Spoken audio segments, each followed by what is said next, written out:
で生きても流れ物 Il y a pas longtemps, je regardais un film qui m'a laissé un goût bizarre dans la bouche. Genre, le film se fout de ma gueule, mais il le fait exprès. Alors du coup, j'ai cherché à comprendre pourquoi, et j'ai découvert une histoire. Et ce film, c'est Tokyo Drifter. On a dit Tokyo Drifter, non, pas toi, Drifter. Sorti par Seijun Suzuki en 1966. Tokyo Drifter, c'est ce qui s'appelle un Yakuza Eiga, un film de Yakuza. Et c'est le 38e film de Suzuki sur les 40 qu'il réalisera pour la maison de production Nikatsu. Et ça, c'est un point important dont on reparlera plus tard. Pour l'instant, on va parler du film. Juste garder en tête que de 56 à 67, c'est-à-dire 11 ans, Suzuki réalisera 40 films. Et Nikatsu était spécialisé dans les films un peu série B, pas chers, rapides à produire et qui s'oublient aussitôt regardés. C'était diffusé dans des doubles projections et c'était un peu la partie 1 et le film principal c'était la partie 2. Enfin bref, le film raconte les aventures de Tetsuya aka le Phénix Yakuza, fidèle serviteur de Kurata, chef de gang, qui veut quitter le monde de l'illégal, qui veut quitter le monde des Yakuza et rendre ses affaires légales. Et Otsuka, rival historique de Kurata, voilà un moment de faiblesse chez son ennemi et va tout tenter pour récupérer tout ce qui appartient à Kurata. Mais le seul frein aux machinations de Otsuka, c'est Tetsuya, qui préfère mourir avec son honneur plutôt qu'on le déshabille avec son Death Noser. Bref, il restera fidèle à Kurata jusqu'à la fin. Tetsuya, lui, il va donc représenter ce soldat, ce samouraï fidèle à son serment et à son chef jusqu'au bout. Sauf que Kurata, lui, il s'en fout royal, il veut juste quitter le monde des Yakuza, et donc Tetsuya, son serment, c'est un pansement sur une jambe de bois, ça sert à rien. Mais Tetsuya représente toujours une menace et un frein au plan d'Otsuka, donc il va être traqué, contraint à l'exil et à l'errance, il va devenir le vagabond de Tokyo, aka le Tokyo Drifter. Otsuka, lui, il va mettre son meilleur tueur sur les traces de Tetsuya et qui s'appelle Tatsuzo, aka la vipère. Et le film devient à partir de là un jeu du chat et de la souris.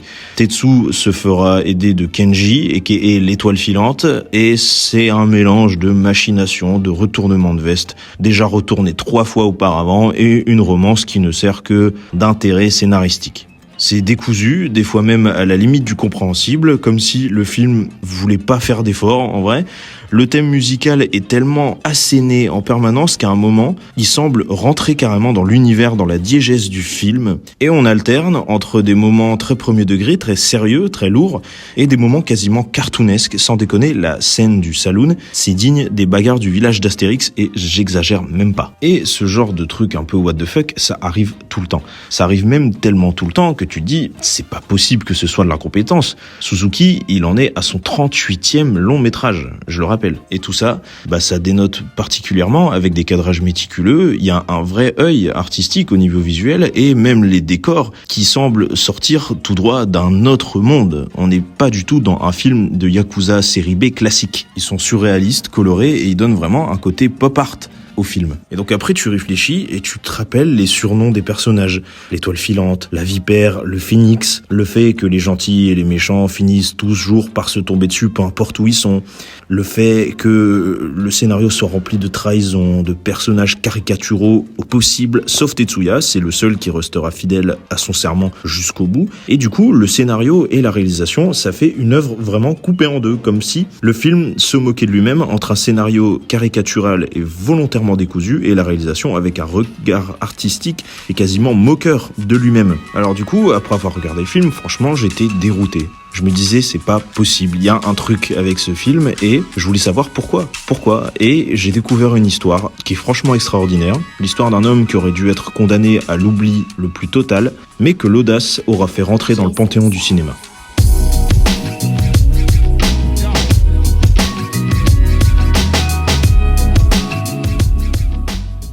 Mais avant de parler de nouvelle vague japonaise, va falloir expliquer ce qu'est la nouvelle vague française.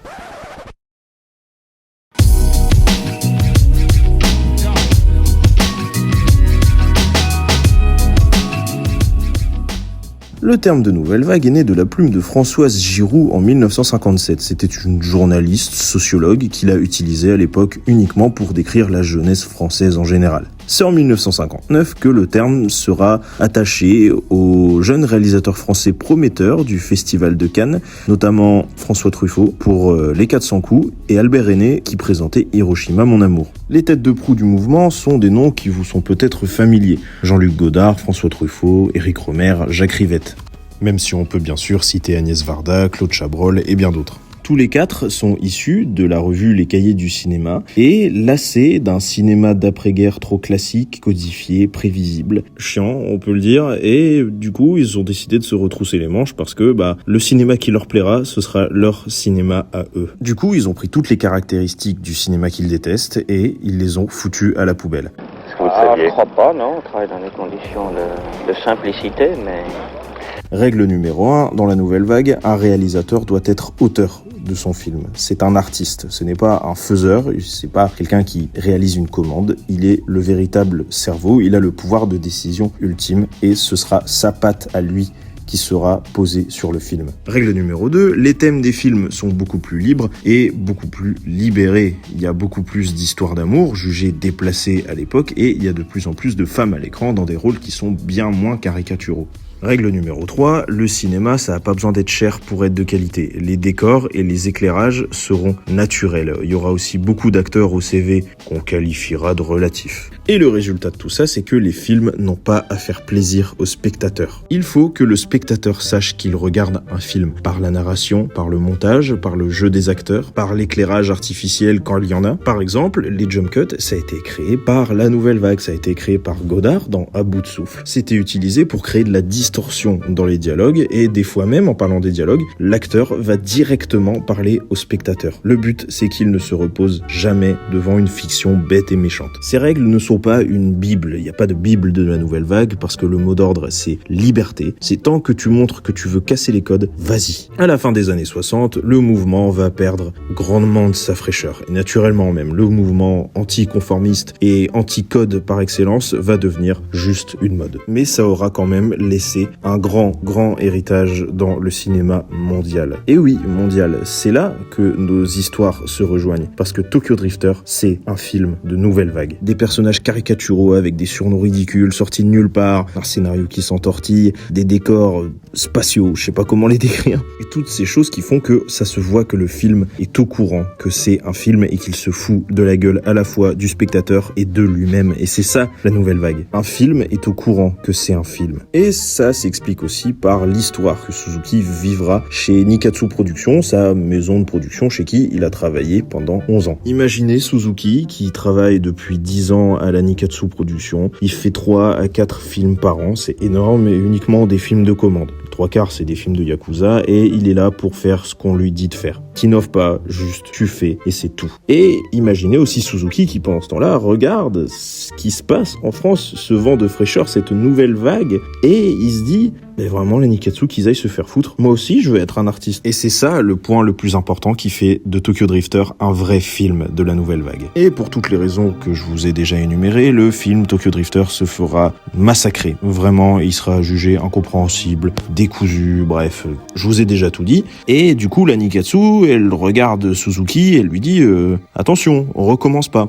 Et il a recommencé. Et si Tokyo Drifter, c'est un premier majeur bien entendu, le film d'après, La marque du tueur, sorti en 67, c'est le 2e doigt d'honneur bien tendu dans la gueule de la Nikatsu. Il suit exactement le même esprit, mais en pire. Et là, ce sera la fois de trop pour la Nikatsu. Il se fera virer purement et simplement parce qu'il n'a pas respecté l'ordre de sa hiérarchie. Suzuki fera un procès à la Nikatsu qu'il remportera pour licenciement abusif, mais c'est fini. Il est grillé complètement dans le circuit cinéma japonais et il ne fera rien pendant 20 ans. Et dans les années 80, alors que Suzuki est toujours condamné à l'oubli le plus total, je le rappelle, le nouvel Hollywood et cette nouvelle manière de voir le cinéma fera ressusciter la filmographie de Suzuki et tout le monde lui rendra hommage pour sa démarche et pour son courage. Des réalisateurs comme Wong Kar-wai ou Tarantino avoueront même que Suzuki fait partie de leurs références. Ses films ont été depuis réédités en DVD, il est invité et célébré dans des festivals à travers le monde et il fait partie de l'histoire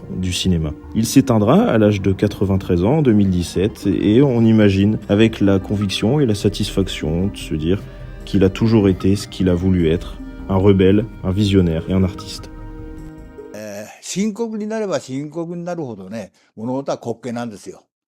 だからまあ映画っていうのも、ギャグであろうと死を通して戦うわけですからね。それを見たらやっぱり、おかしくてしょうがないと。